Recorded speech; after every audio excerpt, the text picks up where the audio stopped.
Hi, I'm Eleanor and welcome to MotorMatters. This is a special impressions test, not a full review of the all-new Jeep Wrangler, now powered by a 2-litre 4-cylinder turbo petrol engine instead of that old V6 3.8-litre lugger that they used to have under the hood before. It is so different, but I'll tell you a lot more now. And let me tell you, it has transformed this vehicle. You've got 200 kilowatts, 400 newton meters of torque, automatic transmission that is buttery smooth in general driving, and overall it just, in my opinion, transforms.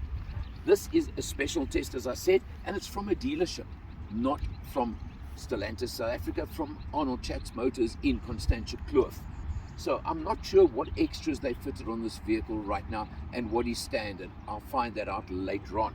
But just take a look at this way extended front bumper over here. That really almost like a bull bar in the front. The rest of it is just all so familiar Jeep. Everything as you expect. And yes, it's been off-road.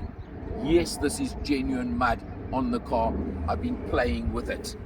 You come around the side over here, 18-inch alloy wheels, but that's not what's important. What is important is look at the clearance on the wheel arch to give you exceptional axle articulation for off-road use.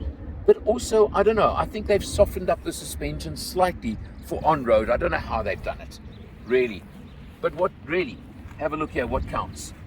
This is the Sahara model. In other words, the spec level. Got plenty of luxury, got plenty of comfort, got plenty of everything you want. And of course, typically, as Jeep would always tell you, it is 4x4 trail rated.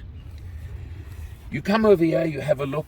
It's got keyless entry and push button start, very interestingly, but nothing has changed in this sort of format, if I can use the term.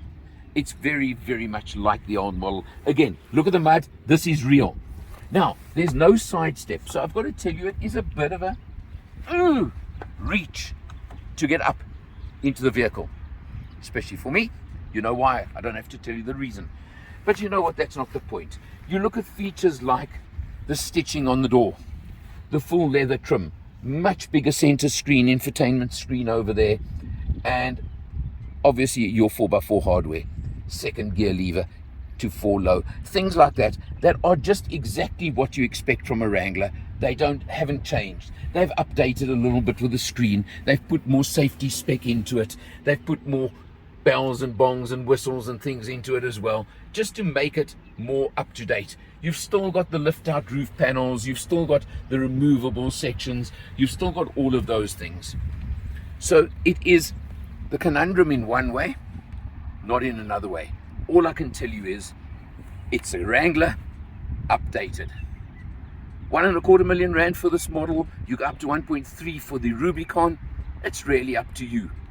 But what I think has changed in my book is maybe, as before I would have said a weekend toy, maybe I could even live with this one. Showing 12 liters per 100 at the moment, including doing some off-roading. So I think if you're careful and a lot of freeway driving, you could get it down under 11 liters per 100, whereas the old V6, you were looking at 13, 14 most of the time. That's a big difference as well. If this is your style, all I can say is updated, improved. Check it out. A Wrangler is a Wrangler. A Jeep is a Jeep. For MotorMatters, I'm Eleanor. See you next time. Taking a cruise on the freeway in the new Wrangler 2-litre turbo. It's transformed, in my opinion. The engine just makes it more tractable, more responsive, more relaxed, more everything. It just really, and natural speeds, 120, it is easy.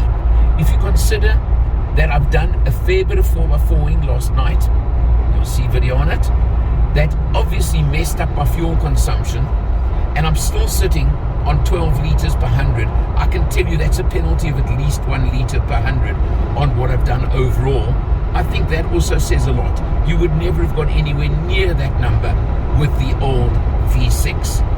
200 kilowatts, 400 newton meters of torque in this new one, and it's got all the spec in the world. They've really upped the game. I don't know if they've done something special with the suspension.